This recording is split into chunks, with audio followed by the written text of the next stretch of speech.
Hi guys, welcome to Cricket Chat with Venkatesh. Last match before the World Cup for Team India. ఈరోజు తిరువనంతపురంలో India versus New Zealand fifth and final T20 match జరగబోతుంది.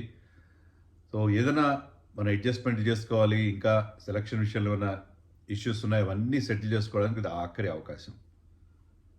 ఇండియాకి ఏమైనా ఉన్నాయి selection విషయంలో settle చేసుకోవాల్సింది? ఒక్క జిగ్సా పజిల్లో ఒక్క పీస్ మిగిలిపోయింది. అదేంటంటే కీపింగ్ ఎవరు చేస్తారు, ఓపెనింగ్ ఎవరు చేస్తారు విత్ అభిషేక్ శర్మ. సంజు శాంసన్కి 4 అవకాశాలు ఇచ్చారు. లాస్ట్ మ్యాచ్లో ఒక 20 చేశాడు, కానీ ఛాన్స్ ఉపయోగించుకోలేకపోయాడు. అతను వరకు 4 ఇన్నింగ్స్ ఆడితే 4 ఇన్నింగ్స్లో కూడా డిసప్పాయింటింగ్. బట్ ఈ ఫైనల్ ఇన్నింగ్స్లో అతను ఏమైనా మ్యాజిక్ చేస్తాడా? పర్టికులర్లీ ఏ బిడ్డ ఇది నా అడ్డా అన్నట్టుగా అది అతని హోమ్ గ్రౌండ్ తిరువనంతపురంలో జరుగుతుంది.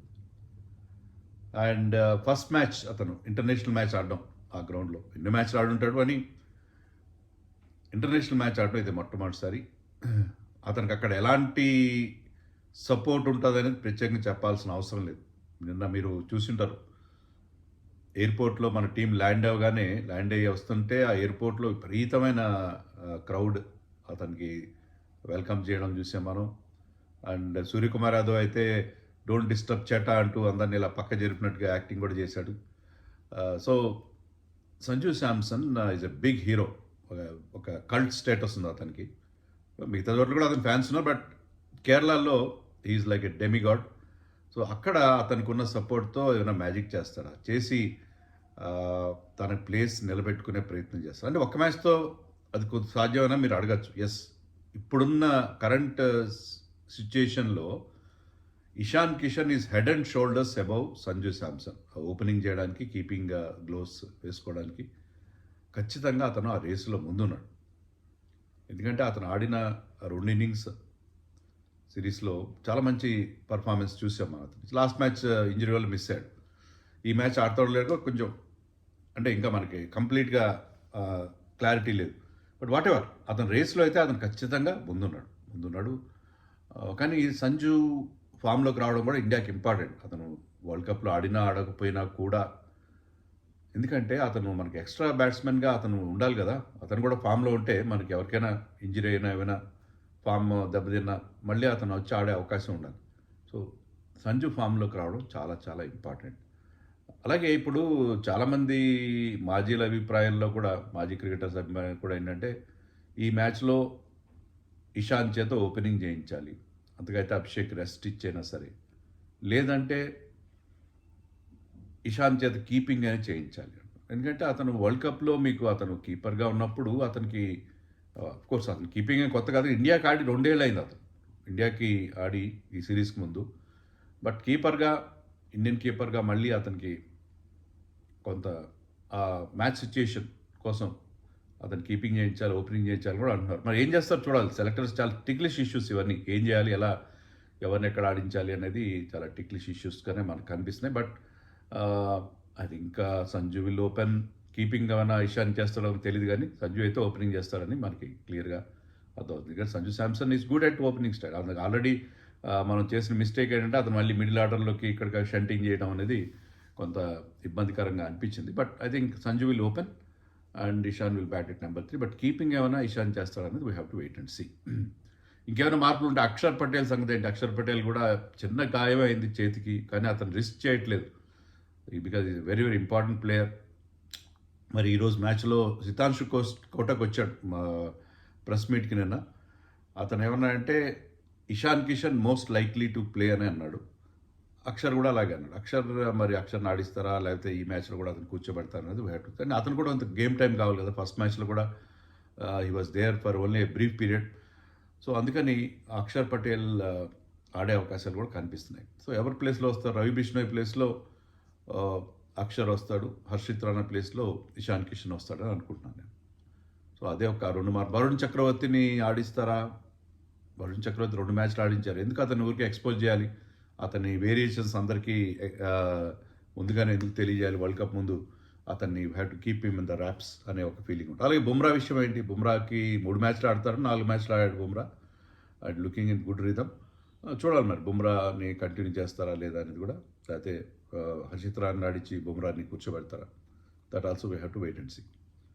సో ఇండియన్ టీం ఎలా ఉంటుందనే విషయం చెప్పడం కొంత కష్టం. ఇంకా న్యూజిలాండ్ టీం విషయానికి వస్తే ఫిన్ ఆలన్ టీంతో జాయిన్ అయినట్టున్నాడు. ఫిన్ ఆలన్ మన బిగ్ బ్యాష్లో టాప్ స్కోరర్, అందరికంటే ఎక్కువ రన్స్ చేశాడు, 180 స్ట్రైక్ రేట్ ఎంతో చాలా అదరగొట్టేశాడు. సో ఫిన్ ఆలన్ రావడంతో ఏంటంటే వాళ్ళు మరింత ఫైర్ పవర్ ఆల్రెడీ మనం చూసాం కదా, సైఫర్ట్ ఎలా ఆడాడు. సైఫర్ట్ అండ్ ఫిన్ ఆలన్ ఇద్దరు ఆడితే ఓపెన్ చేస్తే అది చాలా బ్రహ్మాండమైన కాంబినేషన్ అవుతుంది, ఎక్స్ప్లోజివ్ ఓపెనింగ్ జోడీ అవుతుంది. చూడాలి వాళ్ళిద్దరు ఆడతారు. మరి కాన్వేని కూర్చోబెడతారు, లేదా కాన్వేని డౌన్ ది ఆర్డర్ ఆడిస్తారు అనేది చూడాలి. లాస్ట్ మ్యాచ్లో వాళ్ళకున్న పెద్ద బిగ్ ప్లస్ ఏంటంటే డెరిల్ మిచెల్ ఫినిషర్ రోల్ బ్రహ్మాండంగా చేయడం. అలాగే Glenn Phillips is in great form. Glenn Phillips చాలా మంచి ఫామ్లో ఉన్నాడు. So New Zealand phone they have come back in the series very well. So వాళ్ళకి అలాగే బౌలింగ్లో కూడా ఏమైనా మార్పులు, మరి మైకెల్ బ్రేస్వెల్ కూడా ఇంజర్డ్ లిస్ట్లో ఉన్నాడు. అతను కనుక వస్తే అతన్ని బహుశా ఇషోడి ప్లేస్లో ఆడించారు. Ish Sodhi went for lots and lots for runs. Last మ్యాచ్లో అయితే శివం దూబే అతని మీద విరుచుకుపడి 29 రన్స్ కొట్టాడు ఒక ఓవర్లో. సో వాళ్ళు మరి ఇంజర్డ్ లిస్ట్లో ఉన్న బ్రేస్వెల్ని ఆడిస్తారా, ఎట్లా ఎవరిని తీసుకొస్తారు అనేది you have to wait and see. వాళ్ళలో కూడా కొన్ని మార్పులు జరిగే అవకాశం కనిపిస్తుంది. ఈ మ్యాచ్ గెలవడం ఇండియాకి చాలా ఇంపార్టెంట్. లాస్ట్ మ్యాచ్ ఒక అబరేషన్, సరే ఒక మ్యాచ్ ఓడిపోయాం పర్వాలేదు, సిరీస్ మొత్తం 5 మ్యాచ్ సిరీస్లో ఒక మ్యాచ్ ఓడిపోవడం పెద్ద ఇబ్బంది ఏం కాదు. కానీ 215 చేంజ్ చేయలేకపోవడం with such a fine batting lineup అనేది కొంచెం అనే flat wicket in small ground Vizag, అది కొంచెం ఇబ్బందికరంగా పరిస్థితి కానీ కనిపిస్తుంది. But still I think India ఈ మ్యాచ్ గెలవాలి. లాస్ట్ మ్యాచ్లో లాగా ఒక బ్యాట్స్మెన్ షాట్ ఆడతారని అనుకోను నేను, ఎందుకంటే అది అంత ఇప్పుడు ఇంత రిస్క్ తీసుకోవాల్సిన అవసరం లేదు. ముఖ్యంగా వరల్డ్ కప్ ముందు లాస్ట్ మ్యాచ్లో గెలిస్తే ఏంటంటే ఆ విన్నింగ్ మొమెంటం కంటిన్యూ చేయడం లాగా ఉంటుంది. సో అందుకని India will not take any chances. ఈ మ్యాచ్లో గెలవడానికి అన్ని రకాల ప్రయత్నాలు చేస్తారు అని అనుకుంటున్నాను నేను. సంజు శాంసన్ ఫామ్లోకి వస్తాడా అనేది చూడాలి, ఎందుకంటే అతనికి అలవాటు ఎన్నో. అదే టెక్నికల్ యాక్సెస్ గురించి కూడా చాలామంది మాట్లాడుతున్నారు. ఈవెన్ లాస్ట్ టైం మనం చెప్పుకున్నాం అతని బ్యాట్ స్పీడ్ గురించి డబ్ల్యూవి రామన్ మాట్లాడు. బ్యాట్ స్పీడ్ అందరు బౌలర్స్కి ఒకే రకమైన బ్యాట్ స్పీడ్ ఉంటుంది అతనికి అని చెప్పి అది అడ్జస్ట్ చేసుకోవాలి. అలాగే రవిచంద్రన్ అశ్విన్ ఏం చెప్పాడంటే అతని మూమెంట్ ఎప్పుడు కూడా బ్యాక్ అండ్ బ్యాక్ ఉంటుంది. Initial movement back and back ఉంటుంది, బ్యాక్ అండ్ అక్రాస్ ఉండదు. అలాగే అతను ఫార్వర్డ్ ప్రెస్ కూడా లాస్ట్ మ్యాచ్లో కొంత ట్రై చేశాడు. అన్నిసార్లు బ్యాక్ వెళ్లకుండా కొన్నిసార్లు ముందుకు వచ్చి ఆడే ప్రయత్నం కూడా చేశాడు అని కూడా అతను కొన్ని విజువల్స్ కూడా చూపించాడు. సో సంజు ప్రయత్నం చేస్తున్నాడు. టెక్నికల్గా అతనికి ఏం ల్యాప్సెస్ ఉన్నాయని కాదండి, ఫామ్లో లేనప్పుడు ఇలాంటివన్నీ ఎన్నో జరుగుతుంటే టెక్నికల్ ల్యాప్సెస్ కూడా అన్నీ బయటపడతా ఉంటాయి. మొత్తం మీద సంజుకి ఇది లాస్ట్ ఛాన్స్. లాస్ట్ వరల్డ్ కప్లో కూడా T20 వరల్డ్ కప్లో Sanju was there in the squad, but అతనికి అవకాశం రాలేదు. మరి ఇప్పుడు కూడా సరిగ్గా ఆడకపోతే, మరి ఈ మ్యాచ్లో కూడా బాగా ఆడకపోతే ఈసారి కూడా అతను స్క్వాడ్లోనే మిగిలిపోయే ప్రమాదం ఉంది. మనకి ఇండియాకి ఒక సెంటిమెంట్ ఏంటంటే మనం గెలిచిన అన్ని వరల్డ్ కప్స్లో కేరళ ప్లేయర్స్ ఉన్నారు. మీరు చూడండి, 1983లో మనం గెలిచినప్పుడు Sunil Valson was there, is from Kerala. తర్వాత 2007 T20 world cup, 2011 one day world cup అప్పుడు శ్రీశాంత్ టీంలో ఉన్నాడు. అలాగే 2024లో మనం గెలిచినప్పుడు Sanju was there in the team T20 world కప్లో. సో ఆ sentiment world cups and Kerala players చాలా తక్కువ మంది, కానీ మన వరల్డ్ కప్ విన్నింగ్ స్క్వాడ్స్ అన్నింటిలో ఉన్నారు. సో సంజు స్క్వాడ్లో అయితే ఉంటాడు, బట్ 11లో బ్రేక్ కావాలంటే ఈరోజు అతనికి ఆఖరి అవకాశం. ఖచ్చితంగా ఇషాన్ కిషన్ రేస్లో చాలా ముందున్నాడు. సో అతన్ని దాటుకోవాలంటే ఇది అతనికి మంచి అవకాశం. ఈ ఒక్క ఇన్నింగ్స్తో అతనికి అవకాశం వస్తుంది, కానీ అది that will open the doors for him. So option అనేది అతను క్రియేట్ చేసుకునే అవకాశం ఖచ్చితంగా ఉంటుంది. So we have to wait and see. Last మ్యాచ్లో 11 ఎలా ఉంటుంది, మన వాళ్ళు ఎలా ఆడతారు, డిఫరెంట్ అప్రోచ్. న్యూజిలాండ్ చాలా బాగా స్ట్రాంగ్గా కంబ్యాక్ అయ్యారు. ఆ టీం ఎప్పుడు కూడా చాలా డేంజరస్ టీం. మరి వాళ్ళు ఏం చేస్తారు? అండ్ అక్కడ పిచ్ ఎలా ఉంటుందంటే జనరలీ అక్కడ హై స్కోరింగ్గా ఉంటుంది. లాస్ట్ టైం ఇండియా ఆడినప్పుడు 235 చేశారు మన వాళ్ళు. సో హై స్కోరింగ్ ఉంటుంది. Smaller ground Trivandrum Greenfield stadium. And definitely exciting match ఉంటుంది. డ్యూ ఫ్యాక్టర్ ఉండే అవకాశం కూడా ఉంటుంది, బట్ వీఆర్ నాట్ 100% షూర్.